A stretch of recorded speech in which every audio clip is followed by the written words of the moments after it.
ध्वज फडकवेन स्वातंत्र्य सैनिक व वीर हुतात्मे यांच्या भावनेचा सन्मान करेन आणि भारताच्या विकास आणि प्रगतीसाठी स्वतःला समर्पित करेन।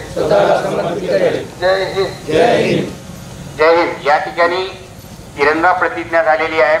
प्रत्येकाला आपण आपला हा तिरंगा रॅलीचा जो रूट दिलेला आहे त्या रूट प्रमाणे समोरच्या साईडला समोरच्या भागामध्ये आपल्या या ठिकाणी फायर ब्रिगेडच्या 2 वाहनं असतील।